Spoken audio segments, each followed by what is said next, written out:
E hoje nós temos o prazer de receber o Dr. Regis. Seja bem-vindo, doutor. Muito bem, boa noite, Roberto. Quero agradecer mais uma vez a oportunidade de estar aqui no seu programa. Parabenizá-lo pelo novo estúdio, ficou muito bonito. 30 anos do Código de Defesa do Consumidor. Acho que a primeira coisa é... Qual a importância desse código, hein, doutor? Exato. Então, como a matéria, né, que o tema é justamente isso, os 30 anos da Lei 8.078/90, que completou agora no último dia 11. Foi uma revolução na vida do consumidor, né? Exatamente, uma lei muito, a gente fala que é a lei codificada, né? Mas antes da gente começar a falar alguma coisa sobre a questão dos 30 anos aí do Código de Defesa do Consumidor, é importante a gente fazer um retrocesso histórico e uma reflexão, por exemplo, se nós vamos lá para o Egito Antigo, né? O egípcio, ele tinha a condição de se maquiar, né? Para se proteger do sol, por uma questão da beleza. E pasmem, já no Egito Antigo, né? Existia uma condição de qualidade do produto, daquele pó, daquela tinta que o egípcio utilizava. Então, aqueles fabricantes, existem registros, né? Daqueles fabricantes que faziam aquela tinta, aquele pó, e existia uma seleção realmente dos melhores fabricantes. Então, olha que engraçado. Antes de pensar em qualquer tipo de norma relacionada ao consumidor, naquela época já existia uma situação desse sentido. E o mais interessante de tudo isso é com relação, por exemplo, ao próprio Código de Hammurabi, que ele é de 1772 a.C., imagine, né? E já tinha uma legislação que falava justamente sobre proteção do consumidor. Então, por exemplo, o dispositivo legal dizia o seguinte: o construtor que construísse uma casa, né, e se houvesse alguma situação de erro, né, naquela construção, etc., ele seria obrigado a indenizar o proprietário, né? Que bacana. Isso está lá na lei, inclusive fala lá o artigo 233 do Código de Hammurabi. Então, isso, em 1772 a.C., já existia uma legislação própria para isso, né? E você vai chegando, por exemplo, na Idade Média, a confecção das espadas, elas tinham um controle de qualidade na Idade Média. Então, olha só que interessante isso. Voltando para o nosso tempo, né? O que nós podemos imaginar? O que podemos comemorar com relação ao CDC? Antes do CDC, acho que você já deve ter ouvido falar, etc. Mas assim, quantas pessoas não compraram produtos ou bebidas, né, refrigerantes mesmo, vencidos? Água, por exemplo. A água, por exemplo, ela tem prazo de validade. Então, você imagina, antes do CDC, que não obrigava a colocar o prazo de validade, quantos produtos nós consumimos com prazo de validade vencido, né? Então, é interessante isso. Antes do CDC, a gente faz essa reflexão. E depois que veio o Código de Defesa do Consumidor, aconteceu não só essas restrições com relação a vencimento, prazo de validade, aliás, né, a publicidade, etc., aconteceu uma coisa muito interessante, porque o fornecedor, ele acabou utilizando, realçou aquela questão do bom fornecedor, né? Uhum. O que ele passou a fazer? Ele passou a usar o respeito à lei, o respeito ao Código de Defesa do Consumidor como marketing. Então, por exemplo, você que era um fornecedor, depois do Código do Consumidor, antes do Código do Consumidor era uma coisa, depois passou a ser outra. Então, esse fornecedor, ele usava como marketing, depois do Código de Defesa do Consumidor, o fato de ele ter um produto com qualidade. Então, olha só que interessante a transformação. Virou um selo de qualidade. Virou uma espécie de selo de qualidade. Um selo de qualidade. O código. Isso já teve uma situação bastante interessante. Mas a lei, ela não surgiu assim do nada, né? Aliás, nenhuma lei ela é criada assim do nada, né? Em primeiro lugar, tem que ter um princípio constitucional. Isso no princípio. Eu imagino que houve uma certa resistência dos fornecedores, não? Exato. Isso foi até uma coisa que assustou bastante no início, né? Uhum. Mas como tinha uma previsão constitucional lá no artigo 170, inciso 5º da Constituição, que falava justamente dessa possibilidade de se criar uma lei específica de proteção ao consumidor. Então, com base nesse princípio constitucional, criou-se o Código de Defesa do Consumidor, né? Então, isso é bastante interessante e que foi autorizado pela nossa Carta de 88. E essa lei ela é considerada uma das leis mais modernas do mundo. Né? Olha que interessante, muito, muito interessante isso. E aí tinha uma coisa muito específica da lei. Antes do Código de Defesa do Consumidor, ficava aquela indefinição. Quem é fornecedor, quem é consumidor? Então, dependente da situação, antes da lei, você falava assim, não tenho nada a ver com isso, né? Eu sou consumidor. Não, então ficava aquela dúvida. O que a lei fez? Lá no artigo 2º e no artigo 3º do Código de Defesa do Consumidor, resolveu o problema. Definiu quem é fornecedor e quem é consumidor. Então, acabou aquela conversa, né? O empurra. Isso, e com isso veio a questão daquela responsabilidade objetiva. Então, por exemplo, você comprava um veículo na concessionária, e aí dava um problema. Aí você levava, antes do Código de Defesa do Consumidor, verificava que aquele problema era um problema da montadora. Aí ficava aquele jogo de empurra.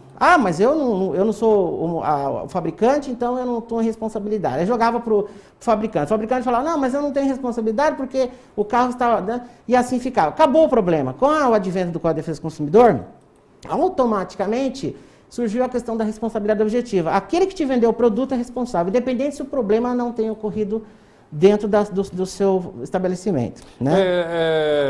Pegando essa coisa ainda, doutor...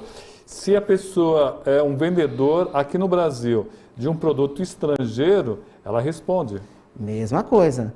Tanto é que, tanto faz se o produto é nacional ou estrangeiro, o que importa, o que você tem que colocar quando você visualiza a questão da lei, é aquele que te vende o produto. Que nós falamos que é aquele, por exemplo, o consumidor, como é que você define como consumidor? É aquele que é aquele que adquire o produto com a finalidade de usar o produto, né? Que é o consumidor final. Então, por exemplo, uma coisa é você ir numa loja de sapatos, comprar um sapato para você utilizar. Então, você é consumidor, né? Então, está bem especificado isso. Você vai numa loja, compra vários sapatos para revender. Tá certo? O que acontece? Automaticamente, você passou a ser fornecedor, porque você assumiu o risco. Tanto é que uma das teorias que vieram para o Código de Defesa do Consumidor, que é a teoria do risco. Então, por exemplo, se você montou o seu negócio, se você lançou o seu produto no mercado, deu publicidade para ele, né, automaticamente você assume o risco, a teoria do risco. Se o seu produto der certo, você está bem, você vai realmente ter, né, você vai ganhar dinheiro. Se o seu produto der errado, você não pode falar, olha, foi uma infelicidade. Tanto é que, não sei se... vocês que estão nos assistindo, quantas e quantas vezes você já deve ter visto quando sai um produto que apresenta um problema, né? E aí vai lá o órgão lá de fiscalização e verifica que aquele produto está inadequado. O que o fornecedor faz? Ele vai lá e retira todo o produto do mercado. Por quê?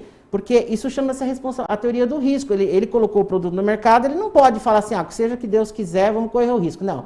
Porque a questão depois de uma eventual indenização, né, é muito grande. Então, é isso que passou a vigorar. Ele responde civil e criminalmente? Sim, dependendo da situação. Se for uma coisa... Aquela coisa da cerveja, por exemplo... Se for voltado para a questão de saúde pública, ele pode responder tanto na esfera civil como na esfera criminal.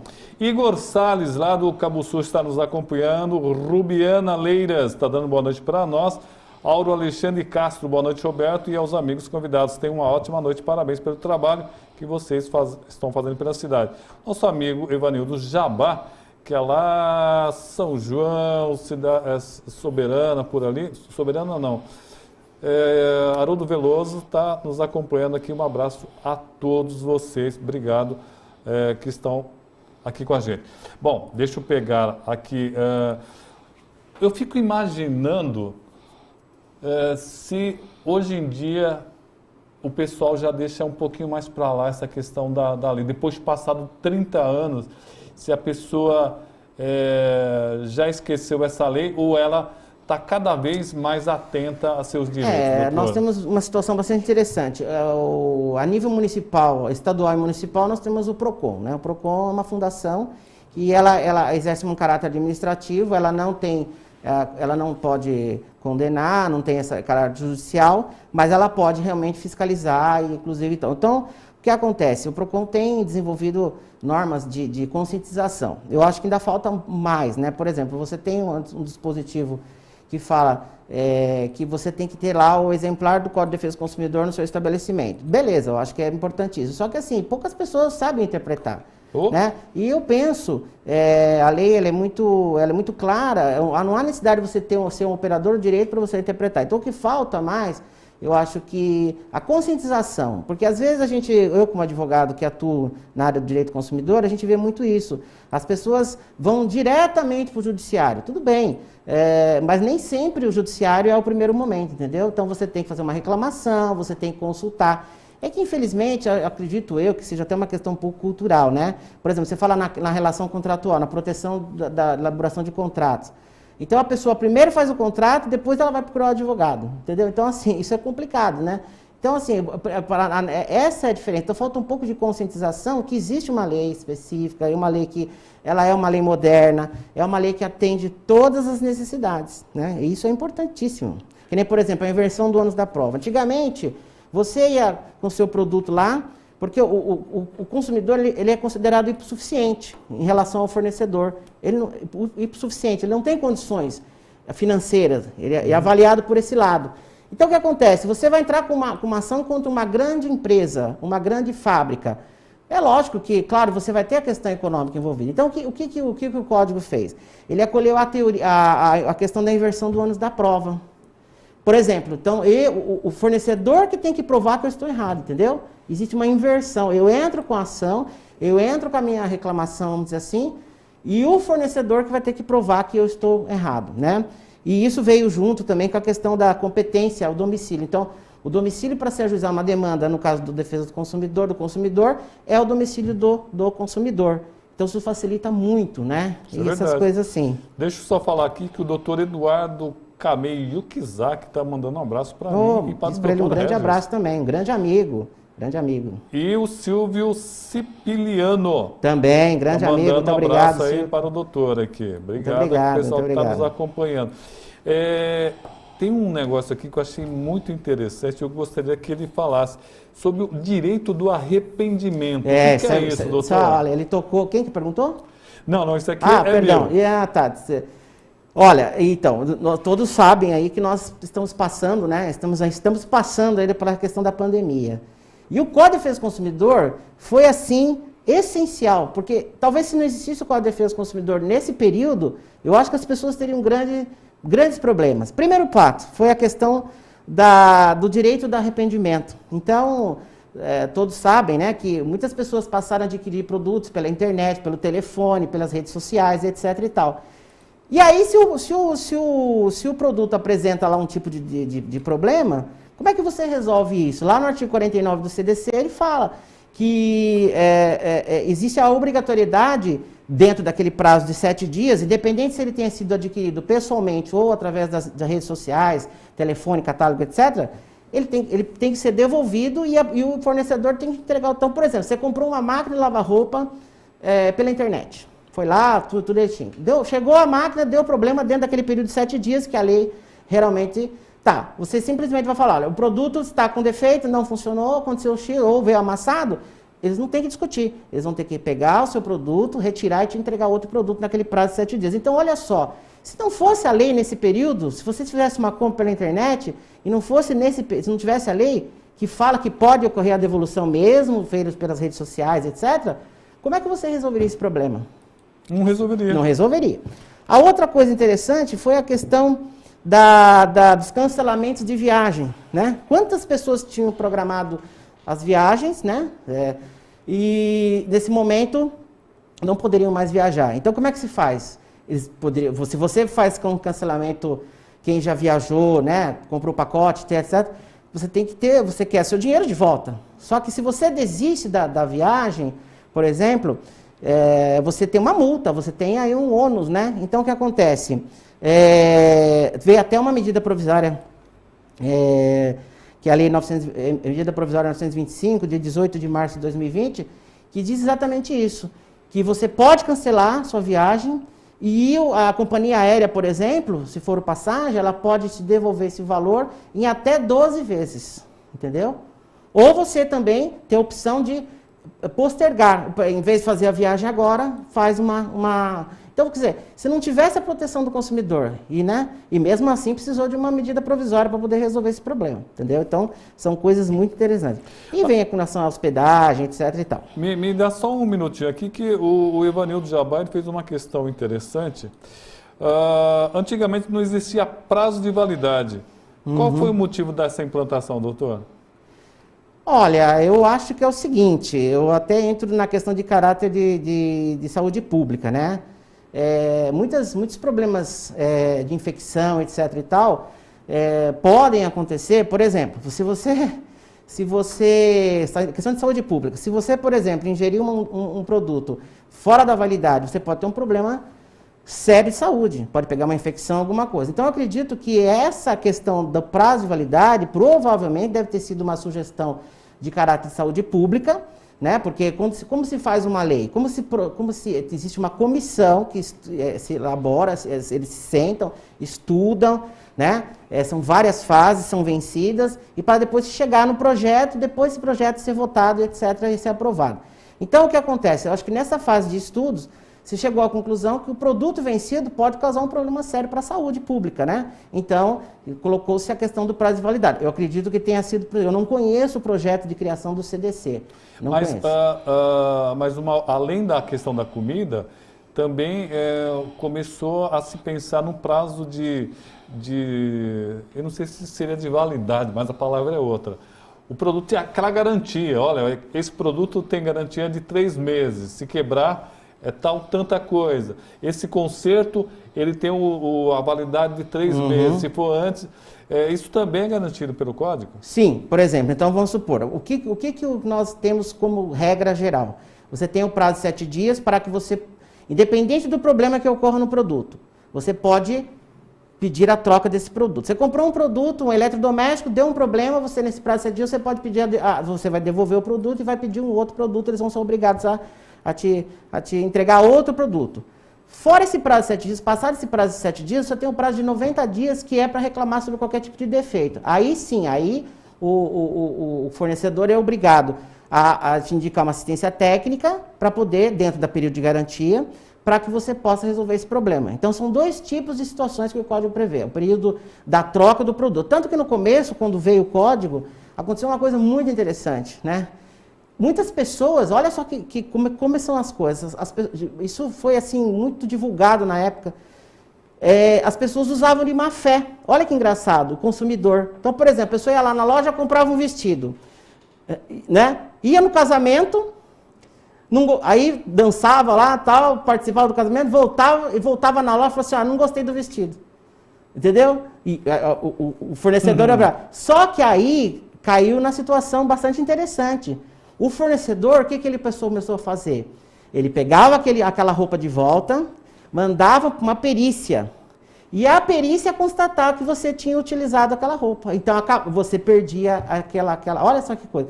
Então, olha que no começo, o próprio consumidor usava de má fé. E aí, só que começou a surgir a perícia, porque se você fizer uma perícia em um determinado produto, na roupa, você consegue, através de reações químicas, você sabe que teve suor, se a pessoa utilizou.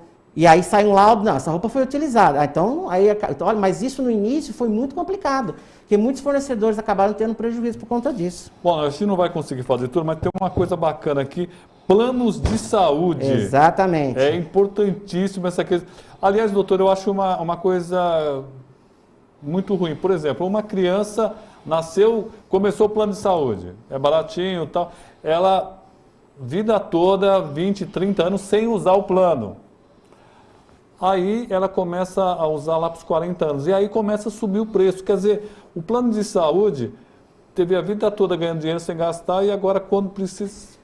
Então, na verdade, a questão é a questão tudo que acontece de reajuste em termos de plano de saúde, você vai entrar na esfera governamental. Então, o governo que autoriza, né? E agora, a regulamentação, a questão da questão contratual, etc. e tal, é bastante complexa, né? Porque, mas e assim... tem planos que acabam não dando suporte que prometiam. Porque o plano trabalha com vidas, né? Então, eles falam assim, o aumento das vidas, seja mais custo, mais tanto, aumenta o plano de saúde. Mas o que acontece, umas coisas que foram muito interessantes que aconteceram na questão, que está acontecendo, né, do plano de saúde, que até veio uma resolução, que é a 453, se não me engano, da ANS, porque quem regulamenta os planos de saúde é a Agência Nacional de Saúde. Então, por exemplo, se o cara tem lá o plano de saúde, teve um problema, foi diagnosticado com Covid, ou se tinha os sintomas, etc. e tal. Então, o plano de saúde, dentro da sua condição do contratual, ele é obrigado a atender, não podia negar nenhum tipo de atendimento. Então, quem determinou isso aqui agora recentemente foi a ANS através de uma resolução. Então, o plano de saúde não podia negar o atendimento, né?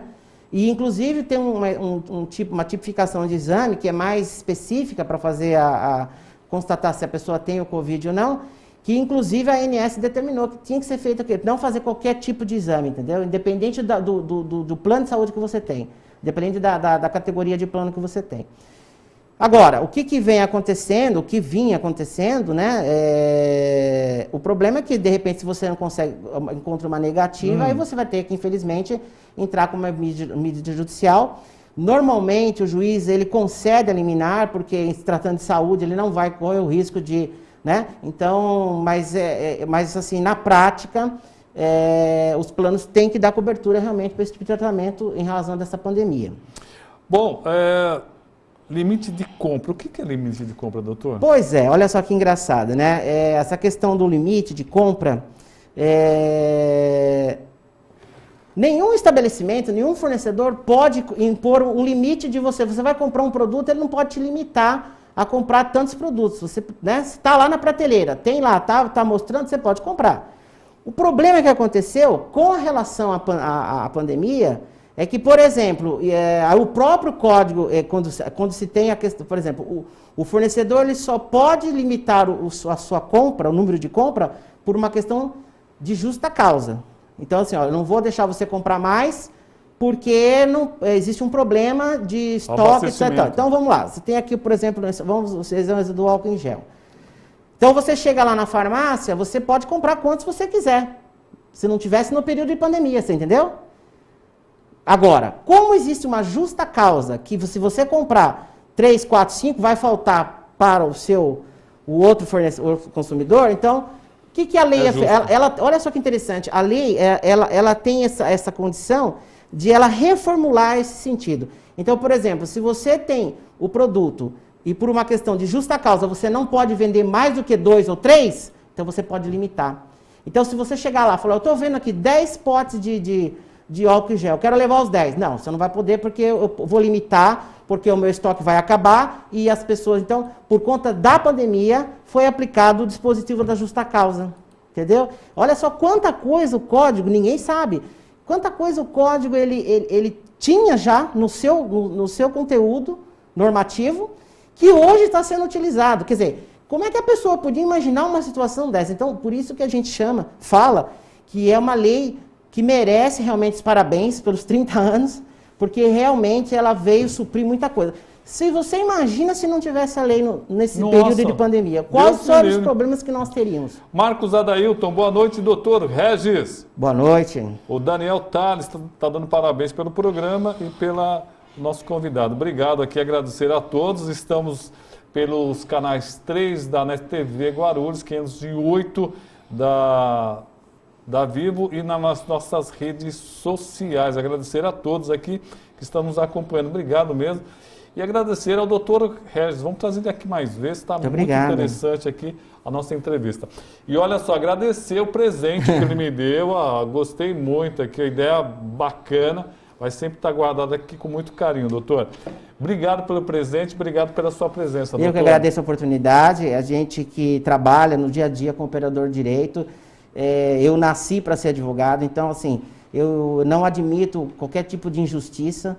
Então, assim, é uma oportunidade única da gente estar aqui expondo, trazendo essa informação, né, esse conteúdo importantíssimo, porque às vezes as pessoas precisam mais desse tipo de esclarecimento. Então, acho assim, eu que agradeço a oportunidade e é um grande aprendizado, né? A cada dia a gente aprende alguma coisa diferente. Você vê o que a gente aprendeu hoje aqui, pelo menos para mim, que a lei ela foi uma lei criada que nem se imaginava em questão de pandemia e ela está atendendo, nesse momento, vários aspectos que estão acontecendo, entendeu? Agradecer ao doutor Regis, tem um pessoal que acompanha. Quem está te acompanhando aqui? Quem está acompanhando é minha cunhada Eunice e o meu irmão Reginaldo. Abraço para todos. Infelizmente, eles não puderam acompanhar dentro do estúdio devido à questão da pandemia, mas numa próxima oportunidade, se Deus quiser, já vai ter passado a pandemia e todos estarão aqui no estúdio. Obrigado, doutor. Eu que agradeço mais uma vez. Quem quiser falar com o senhor, tem algum telefone, algumas redes sociais? Olha, na verdade, eu até vou passar o próprio telefone, que eu acho que é mais prático, né? É o 998290801, é o WhatsApp e estou à disposição. Ou pode ser através do programa também, tanto faz. Pode ser. Diferente, não tem problema nenhum. Podemos...